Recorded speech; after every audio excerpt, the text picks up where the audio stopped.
सितंबर की एक अंधेरी रात थी। डॉक्टर किरिलोव के इकलौते 6 वर्षीय पुत्र आंद्रेई की 9 बजे के थोड़ी देर बाद डिप्थीरिया से मृत्यु हो गई। डॉक्टर की पत्नी बच्चे के पलंग के पास गहरे शोक व निराशा में घुटनों के बल बैठी हुई थी। तभी दरवाजे की घंटी कर्कश आवाज में बज उठी। घर के नौकर सुबह ही घर से बाहर भेज दिए गए थे क्योंकि डिप्थीरिया छूत से फैलने वाला रोग है। किरिलोव ने कमीज पहनी हुई थी। उसके कोट के बटन खुले थे। उसका चेहरा गीला और उसके बिन पूछे हाथ कार्बोलिक से झुलसे हुए थे। वह वैसे ही दरवाजा खोलने चल दिया। ड्योढ़ी के अंधेरे में डॉक्टर को आगंतुक का जो रूप दिखा वह था औसत कद, सफेद गुलूबंद, बड़ा और इतना पीला पड़ा हुआ चेहरा कि लगता था जैसे कमरे में उससे रोशनी आ गई हो। क्या डॉक्टर साहब घर पर हैं? आगंतुक के स्वर में जल्दी थी। हाँ, आप क्या चाहते हैं? किरिलोव ने उत्तर दिया। ओह, आपसे मिलकर खुशी हुई। आगंतुक ने प्रसन्न होकर अंधेरे में डॉक्टर का हाथ टटोला और उसे पा लेने पर अपने दोनों हाथों से जोर से दबाकर कहा, बेहद खुशी हुई। हम लोग पहले मिल चुके हैं। मेरा नाम अबोगिन है। गर्मियों में चुने परिवार में आपसे मिलने का सौभाग्य हुआ था। आपको घर पर पाकर मुझे खुशी हुई। भगवान के लिए मुझ पर कृपा करें और फौरन मेरे साथ चले। मैं आपसे प्रार्थना करता हूं। मेरी पत्नी बेहद बीमार है। मैं गाड़ी लाया हूं। आगंतुक की आवाज और उसके हाव भाव से लग रहा था कि वह बेहद घबराया हुआ है। उसकी सांस बहुत तेज चल रही थी और वह कांपती हुई आवाज में तेजी से बोल रहा था, मानो वह किसी अग्निकांड या पागल कुत्ते से बचकर भागता हुआ आ रहा हो। उसकी बात में साफ दिली झलक रही थी और वह किसी सहमे हुए बच्चे जैसा लग रहा था। वह छोटे छोटे अधूरे वाक्य बोल रहा था और बहुत सी ऐसी फालतू बातें कर रहा था जिनका मामले से कोई लेना देना नहीं था। मुझे डर था कि आप घर पर नहीं मिलेंगे, आगंतुक ने कहना जारी रखा। भगवान के लिए आप अपना कोट पहने और चले। दरअसल हुआ यह कि पापचिंस्की, आप उसे जानते हैं, अलेक्जेंडर सेम्योनोविच पापचिंस्की मुझसे मिलने आया। थोड़ी देर हम लोग बैठे बातें करते रहे। फिर हमने चाय पी। एकाएक मेरी पत्नी चीखी और सीने पर हाथ रखकर कुर्सी पर निढाल हो गई। उसे उठाकर हम लोग पलंग पर ले गए। मैंने अमोनिया लेकर उसकी कनपटियों पर मला और उसके मुंह पर पानी छिड़का, किंतु वह बिल्कुल मरी सी निढाल पड़ी है। मुझे डर है उसे कहीं दिल का दौरा न पड़ा हो। अब चलिए। उसके पिता की मौत भी दिल का दौरा पड़ने से हुई थी। किरिलोव चुपचाप ऐसे सुनता रहा जैसे वह रूसी भाषा समझता ही न हो। जब आगंतुक अबोगिन ने फिर पापचिंस्की और अपनी पत्नी के पिता का जिक्र किया और अंधेरे में दोबारा उसका हाथ ढूंढना शुरू किया, तब उसने सिर उठाया और उदासीन भाव से हर शब्द पर बल देते हुए बोला, मुझे खेद है कि मैं आपके घर नहीं जा सकूंगा। 5 मिनट पहले मेरे बेटे की मौत हो गई है। अरे नहीं, पीछे हटते हुए अबोगिन फुसफुसाया, हे भगवान, मैं कैसे गलत मौके पर आया हूं। कैसा अभागा दिन है यह। ये कितनी अजीब बात है। ये कैसा संयोग है। कौन सोच सकता था। उसने दरवाजे का हत्था पकड़ लिया। वह समझ नहीं पा रहा था कि वह डॉक्टर की मिन्नत करे या लौट जाए। फिर वह किरिलोव की बांह पकड़कर बोला, मैं आपकी हालत बखूबी समझता हूं। भगवान जानता है ऐसे बुरे वक्त में आपको परेशान करने के लिए मैं शर्मिंदा हूं, लेकिन मैं क्या करूं। आप ही बताइए, मैं कहां जाऊं। इस जगह आपके अलावा कोई डॉक्टर नहीं है। भगवान के लिए आप मेरे साथ चलिए। वहां चुप्पी छा गई। किरिलोव अबोगिन की ओर पीठ फेरकर 1 मिनट तक चुपचाप खड़ा रहा। फिर वह धीरे धीरे ड्योढ़ी से बैठक में चला गया। उसकी चाल यंत्रवत और अनिश्चित थी। बैठक में अंजले लैम्पशेड की झालर सीधी करने और मेज पर पड़ी एक मोटी किताब के पन्ने उलटने के उसके खोए खोए अंदाज से लग रहा था कि उस समय उसका न कोई इरादा था, न उसकी कोई इच्छा थी और न ही वह कुछ सोच पा रहा था। वह शायद यह भी भूल गया था कि बाहर ड्योढ़ी में कोई अजनबी खड़ा है। कमरे के सन्नाटे और धुंधलके में उसकी विमूढ़ता और मुखर हो उठी थी। बैठक से कमरे की ओर बढ़ते हुए उसने अपना दाहिना पैर जरूरत से ज्यादा ऊंचा उठा लिया और फिर दरवाजे की चौखट ढूंढने लगा। उसकी आकृति से एक तरह का भौंचक्कापन झलक रहा था, जैसे वह किसी अनजाने मकान में भटक आया हो। रोशनी की एक चौड़ी पट्टी कमरे की एक दीवार और किताबों की अलमारियों पर पड़ रही थी। वह रोशनी ईथर और कार्बोलिक की तीखी और भारी गंध के साथ सोने वाले उस कमरे से आ रही थी जिसका दरवाजा थोड़ा सा खुला हुआ था। डॉक्टर मेज के पास वाली कुर्सी में जाता सा। थोड़ी देर तक वह रोशनी में पड़ी किताबों को उनिंदा सा घूरता रहा, फिर उठकर सोने वाले कमरे में चला गया। कमरे में मौत का सा सन्नाटा था। यहाँ की हर छोटी चीज उस तूफान का सबूत दे रही थी जो हाल में ही यहां से गुजरा था। यहाँ पूर्ण निस्तब्धता थी। बक्सों, बोतलों और मर्तबानों से भरी तिपाई पर एक मोमबत्ती चल रही थी और अलमारी पर एक बड़ा लैंप चल रहा था। ये दोनों पूरे कमरे को रोशन कर रहे थे।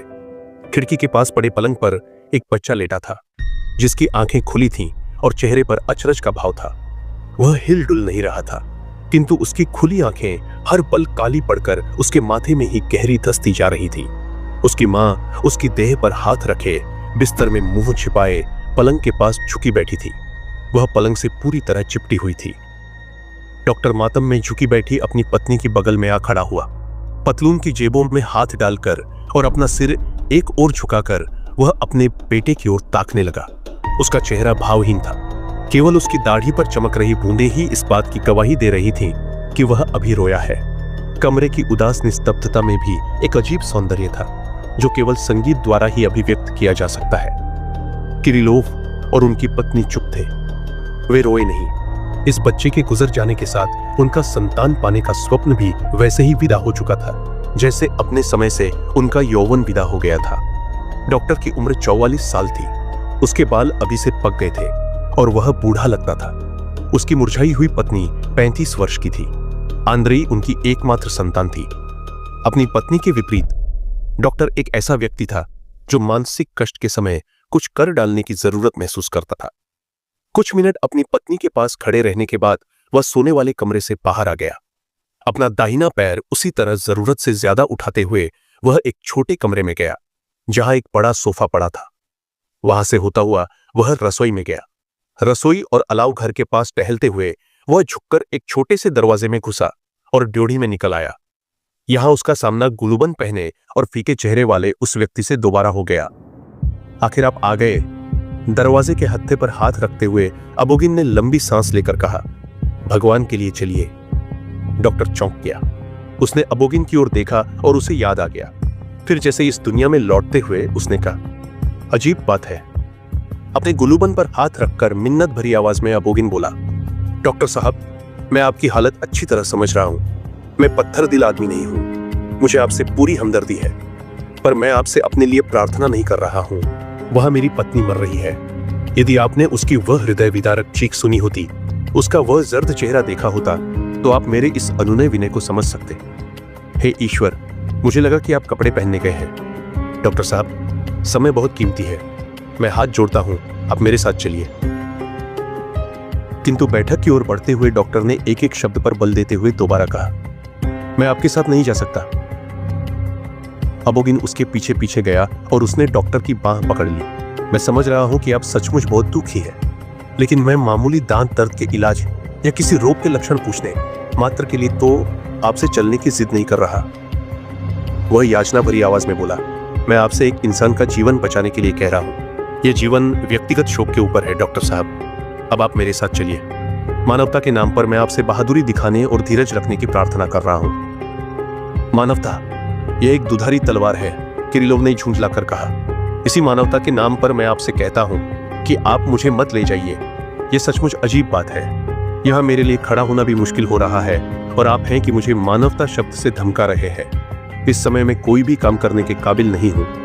मैं किसी भी तरह आपके साथ चलने के लिए राजी नहीं। दूसरी बात, यहां और कोई नहीं है जिसे मैं अपनी पत्नी के पास छोड़कर जा सकूं। नहीं नहीं।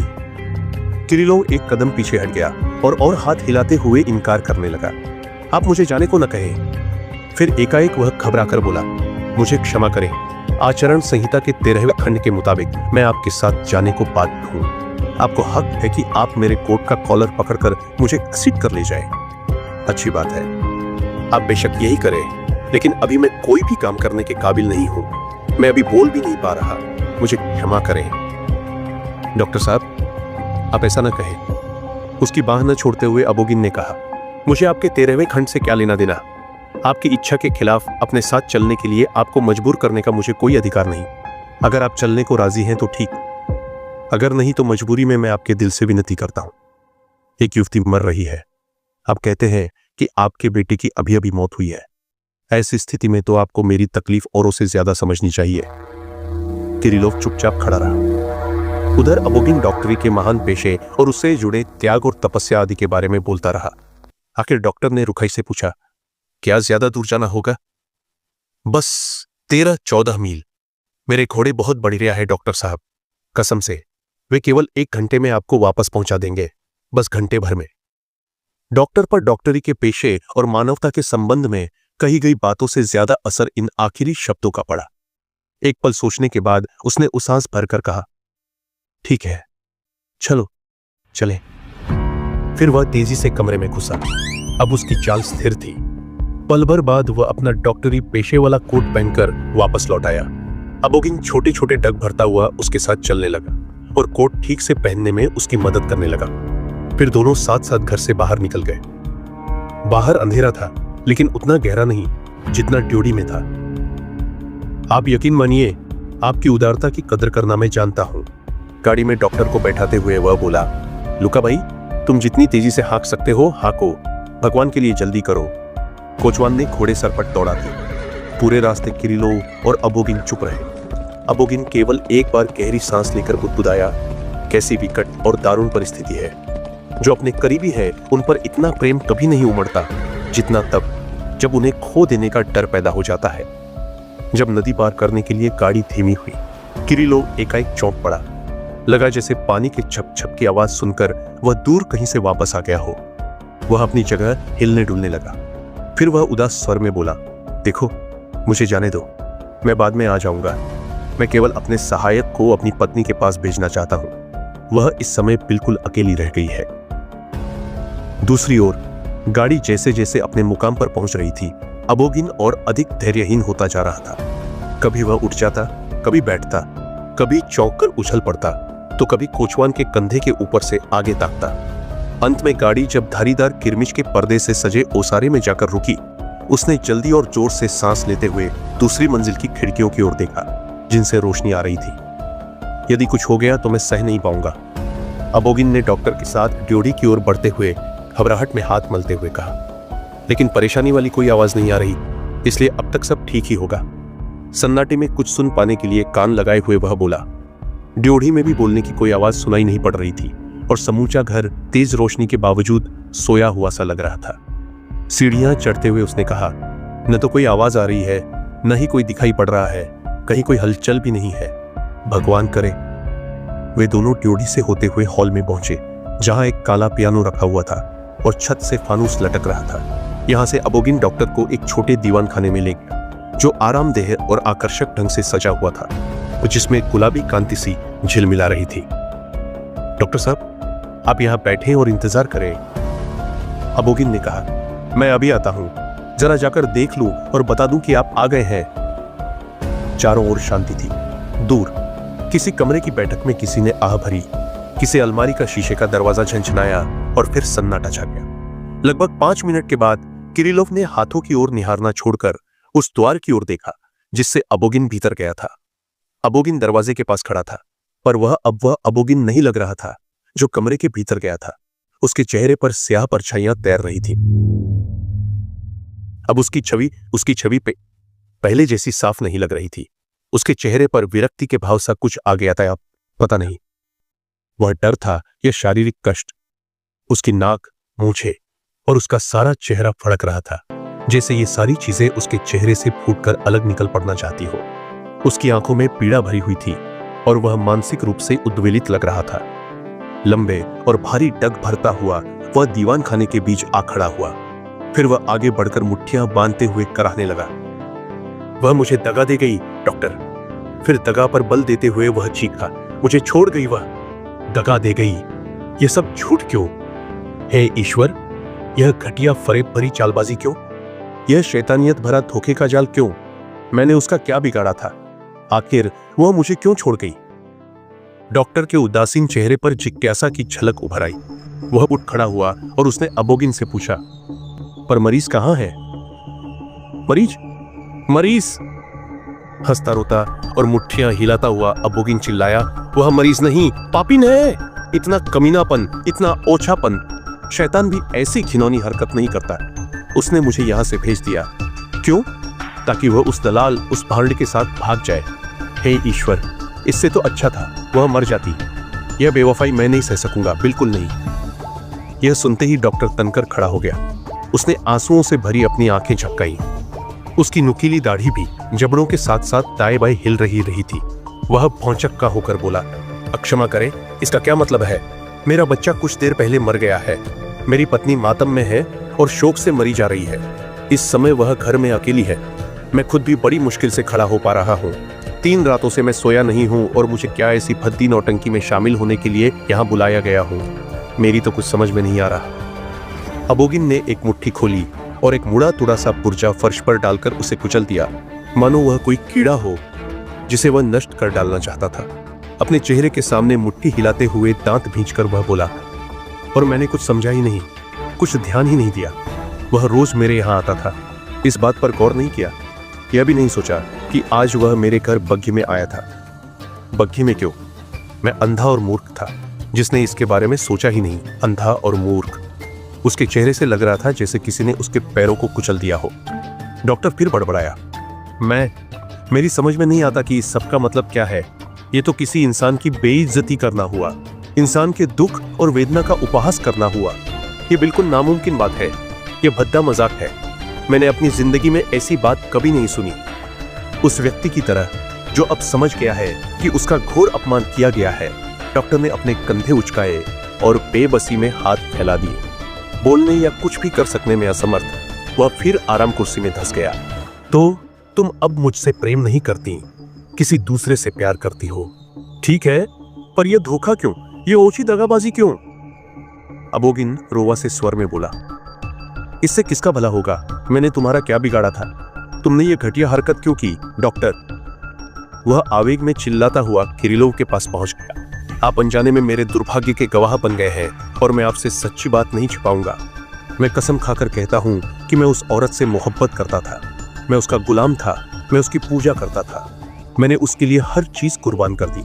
अपने संबंधियों से झगड़ा किया, नौकरी छोड़ दी, संगीत का अपना शौक छोड़ दिया।